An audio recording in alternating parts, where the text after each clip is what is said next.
kepala madrasah atau kepala sekolah. Nah, ilmu kompetensi ini yang bisa mengatasi semua itu, yang bisa membuat sukses gitu. Jadi dengan adanya kendala, insya Allah ada solusi dengan ilmu-ilmu tersebut.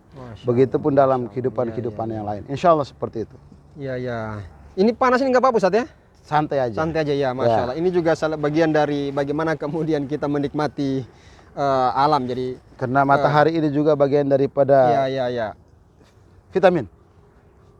Baik, kita lanjut ya Ustaz. Jadi menarik ya poin yang disampaikan kepada beliau bahwa tantangan itu tidak menjadi suatu alasan untuk kita menyerah, tapi harus mencari solusi untuk bisa bangkit dan maju ke depannya. Menarik ini. Tadi tantangan sudah kemudian beliau sampaikan, kemudian solusi untuk menghadapi tantangan itu sudah sampaikan. Nah, poin penting mungkin Ustaz, hari ini kan kita duduk, mungkin orang mungkin tahu ya, 7 tahun yang lalu atau bahkan 8 tahun yang lalu belum ada gedung semegah ini, setinggi ini, mungkin hampir setara dengan Aston. Nah, apa visi misi terbesar atau besar Ustadz dengan kawan-kawan semuanya membangun gedung yang megah ini? Siap. Kepada masyarakat Kota Kupang khususnya, mungkin bisa dikasih gambaran. Ya, baik. Jadi ini kita sedang berada di lantai 4 gedung MI Pemimpin, ya, Rumah Quran Hidayatullah Kota Kupang. Ini madrasah pemimpin atau sekolah pemimpin pertama yang ada di NTT. NTT, Masya Allah. Kemudian untuk apa kita buat gedung dan sekolah ini? Jadi pertama, negara mengamanatkan kepada kita untuk mempersiapkan generasi melalui Undang-Undang Pendidikan, yaitu nomor 20 tahun 2023. Itu di situ jelas negara mengamanatkan bahwa tujuan pendidikan, ya sekali lagi tujuan pendidikan kita itu adalah untuk menciptakan, melahirkan generasi yang beriman dan bertakwa. Itu poin pertama. Kedua, baru berakhlak. Yang ketiga baru sehat. Keempat baru ilmu. Ya. Jadi keempat baru ilmu, baru selanjutnya keterampilan, cerdas dan seterusnya ya. Itu untuk kepentingan bangsa dan negara. Poin penting bahwa negara mengamanatkan kepada kita semua pengelola pendidikan bahwa output pendidikan kita itu pertama harus beriman dan bertakwa kepada Allah, Tuhan Yang Maha Esa. Poin pertama. Bukan pintar matematika, bukan pintar, itu belum. Beriman dulu ya. Iman dulu.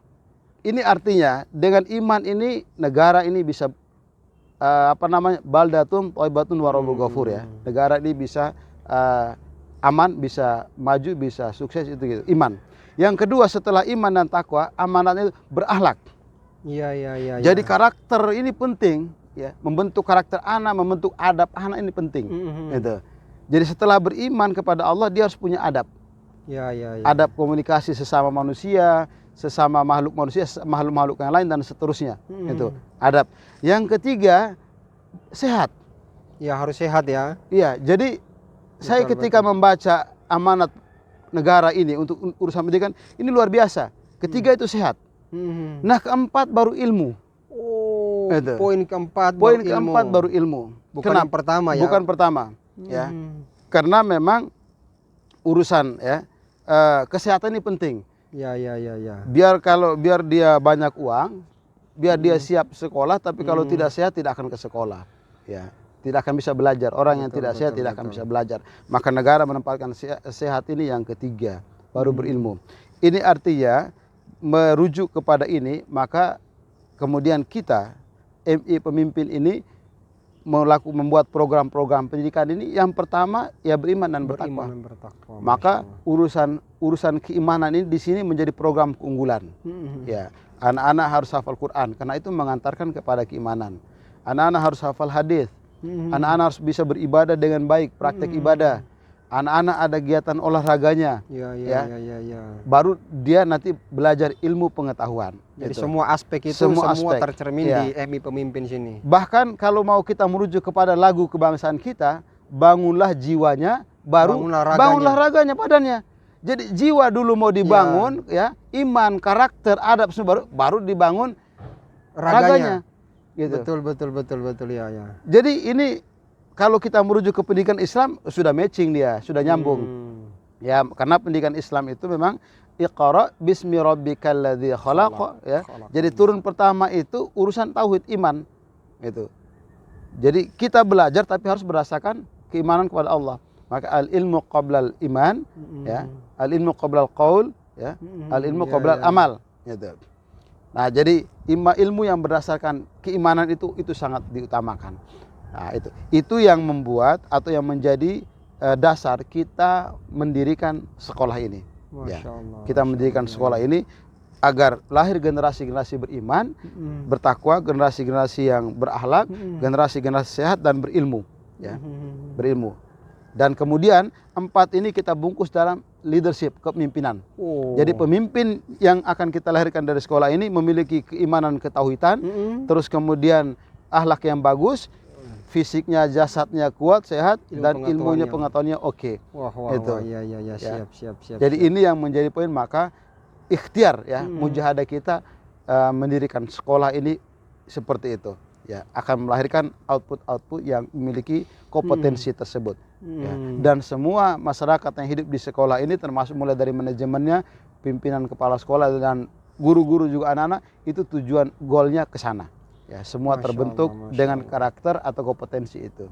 Nah, kemudian memang negara mengatur, ya, dengan 4 atau tadi beberapa tujuan pendidikan yang diamanatkan tadi itu dalam kompetensi pendidikan, ya, kompetensi guru, kompetensi kepala sekolah, dan beberapa output siswa, ya.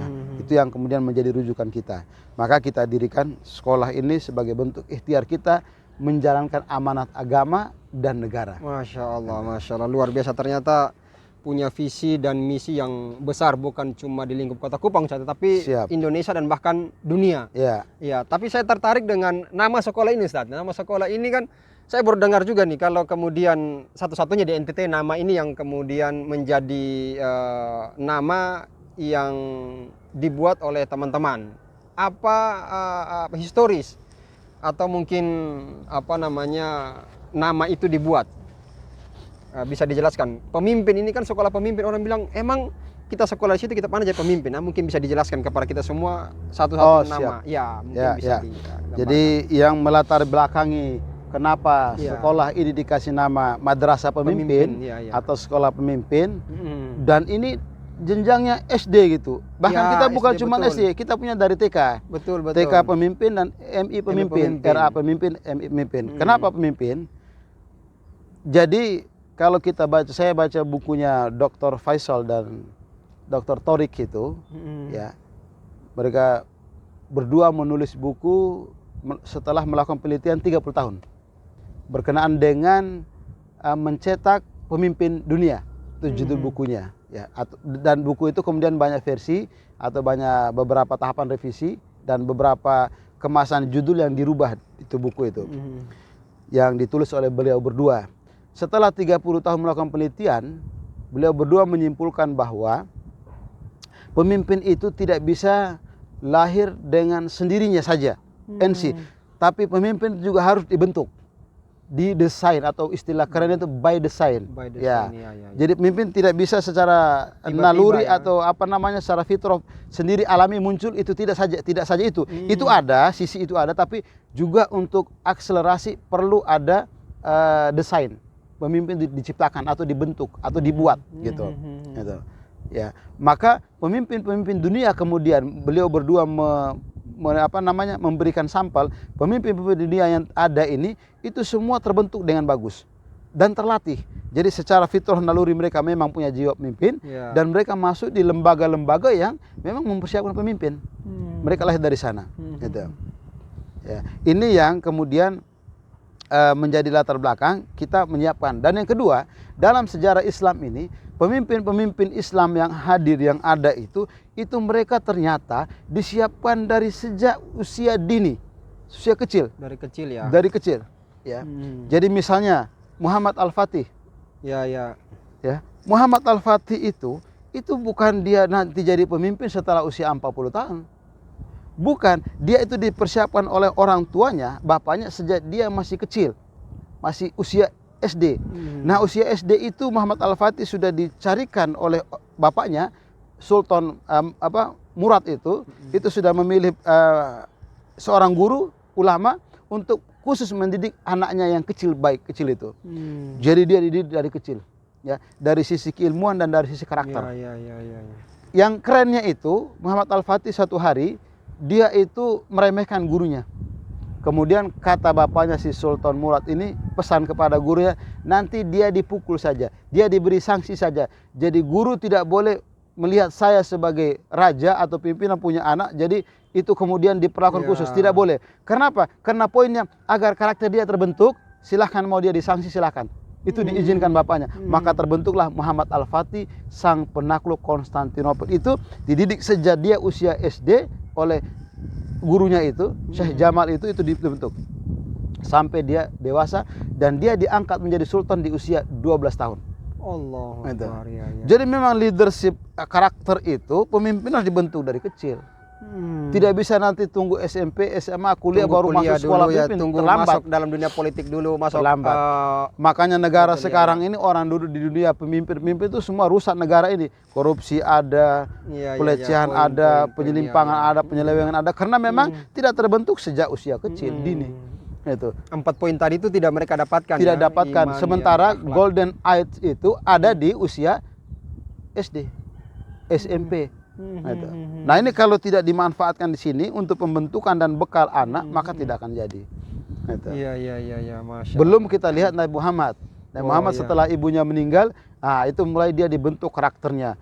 Ya, jadi sejak dini dia sudah dibentuk, dia diasih oleh ibu angkatnya. Halimah. Ya, Halimah. Terus dia di sana hidup dengan karakter, terus dia nanti mengembala. Ya, dia nanti berdagang. Jadi ini proses pendidikan Rasulullah disiapkan menjadi pemimpin Allah seperti itu. Sejak kecil. Tidak bisa tunggu. Bahkan kalau kita mau baca bukunya Syekh Jamal itu, saya baca bukunya Syekh Jamal, bagaimana mempersiapkan pemimpin atau generasi hebat. Itu dipersiapkan sejak sebelum menikah. Antum bayangkan itu. Lebih jauh lagi ya, bukan jauh. SD. Bukan SD. Jadi mempersiapkan pemimpin atau generasi hebat itu dari rahim seorang ibu itu disiapkan sejak sebelum ibu itu menikah. Ya, karena sebelum bapak itu menikah. Pasangannya, ya. Antum bayangkan. Karena apa? Ternyata pendidikan itu akan dimulai sejak anak dalam rahim. Itu sudah dimulai. Itulah yang dicontohkan oleh ibunda dari Imam Malik. Seorang ulama atau tokoh mazhab terbesar, ya, atau mazhab tertua. Imam Malik, baru turun Imam Hanafi, Hambali, baru Syafi'i, kan? Itu karena mereka tiga di bawahnya muridnya dia semua. Itu. Jadi Imam Malik itu sejak kecil itu yang dibuat oleh ibunya, dibentuk oleh ibunya Imam Malik. Jadi ibunya itu Malik masih 2 tahun itu, malam itu ibunya kasih bangun, itu bukan kasih bangun, nak bangun, bukan begitu. Itu langsung digendong bawa di kamar mandi tanpa ngomong. Digendong bawa ke kamar mandi, kasih mandi. Dia langsung praktek langsung, jam 3 malam masih mandi. Mandi habis kasih pakai pakaian sholat, antar ke masjid, suruh sholat tahajud di masjid. Allahu Akbar. Itu dilakukan ibu bertahun-tahun sampai anak itu dewasa, sejak anak 2 tahun. Jadi Imam Malik. Jadi bukan tunggu dia besar. Itu terlambat. Tunggu kuliah baru suruh sholat. Astagfirullah. Pendidikan itu substansinya di sana, di anak usia-usia itu. Itu yang menjadi dasar kita buat sekolah pemimpin sejak TK, SD dan seterusnya. Masya Allah.